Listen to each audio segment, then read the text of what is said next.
What do property investors know that you don't know? So we buy our first property, we're excited, we collect the rent, yay! We've been through the first month of rent. As the rent comes in, it covers the bond and it covers some of the expenses. And you sit like, oh my days, now what? You see, that is the old methodology of property investing.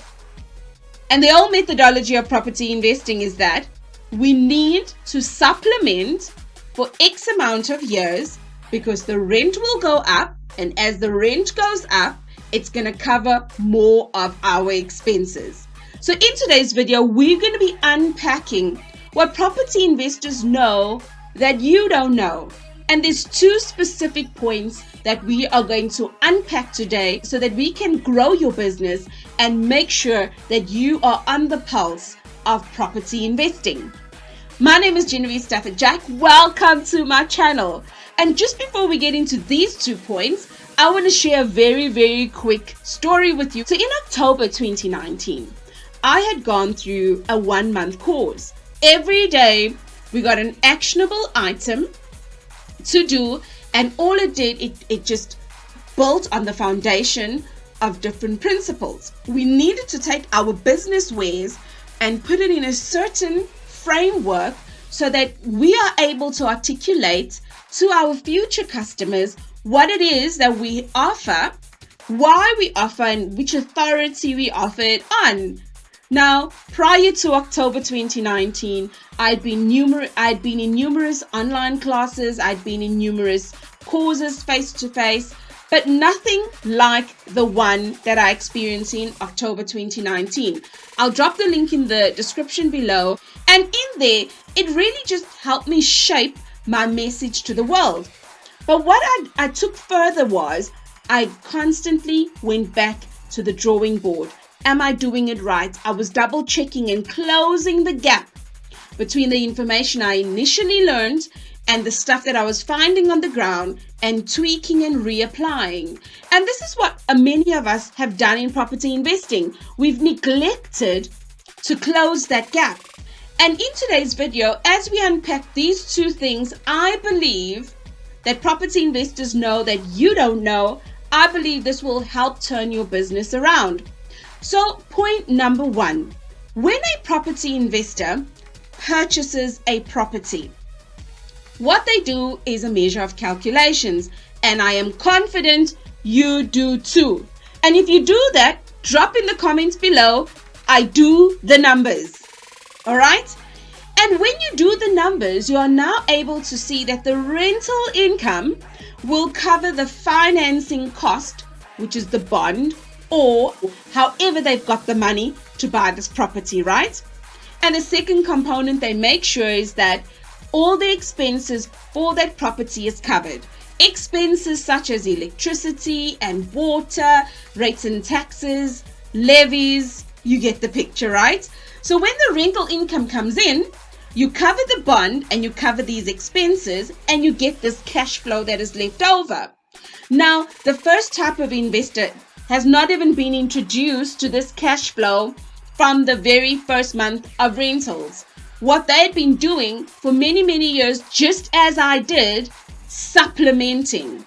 Because the old way of property investing is, let us buy and hold, and when we are renting the property out, the rent will come in, and year on year, we'll be able to increase the rent, thereby, with the increase of that rent, it will pay for the expenses or that money that we're taking out of our pocket to supplement. Now, that is the first thing that successful property investors know that others that have learned the traditional way of property investing doesn't know.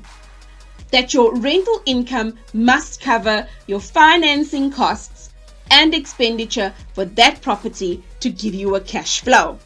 Now, some people get very excited with this 1,000 or 2,000 or however much money it is that they cash flow at the end of the month, and then they end up spending it. However, property investors that know, they take that money and put it away so that at the end of the day, over a period of time, they know that the rental income is going into an account that is going to help them with the next goal. And that is point number 1. Point number 2 is a big one for me. It is a huge one because I only learned this during property investing education. And that is an exit strategy. So for those of you that do not know what an exit strategy is, it just means if I go in and I rent this property and I'm collecting money and this is just not working for me, I am frustrated and things are not coming together and I want to sell this property. When I sell this property, will I still be able to make my money back and then some? That's an exit strategy to consider.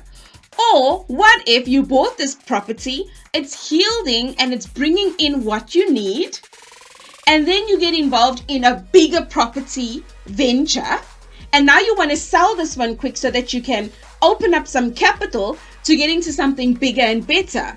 Would you be making money when you sell it? Now we all buy properties for different reasons, right? And my question is, when you buy the property, do you have the end in mind? If this happens, then I can do this. If that happens, then I could do this. And this could be what is an exit strategy. So let me give you a quick practical example. You could buy a property and say, you know what? I'm going to do student accommodation. But because you didn't realize just exactly how far your house was to the actual tertiary institution, people are not opting to go with you. So students are saying, I've got a place in a more practical space where I can walk to my institution. So now you sit and you think, oh, but I set this place up for student accommodation. What would your exit strategy be? Could you consider, is the property in an area where I am able to attract Airbnb customers? Could I make my property an Airbnb? Exit strategy number 1. If you're saying, it's not really working out, I could then go to the next level and say, are there big companies around where my property is? For example, is there a call center? Is there a bank? Is there insurance? Whichever of these big companies that are close by, where I could attract a young professional to come to my property and I rent out room by room to young professionals, knowing that it's easy for them from my property to get to work. Exit strategy number 2. But what if all of these things fail? Student accommodation bombs out, Airbnb is not quite up your alley, or you fail to get professionals into your property. Could you sell it? So do you see where I'm going to? When you buy your property, have more than one strategy in mind. And this is what we call an exit strategy, because you don't know whether you want to sell to get into a bigger venture, or you have to sell because your primary strategy is not working. You want to know that regardless of what your strategy is, that all the strategies that you tabled when you were running your numbers will actually work for where you are. So consider how a strategy, an exit strategy, would work for you within property investing. The people that have become wealthy through property investing have not done so because of rental profits. They've done so because of growth. Your exit strategy, is your exit strategy helping you to get more funds from this particular property investing venture? Thank you for joining me. I look forward to serving you on the next episode.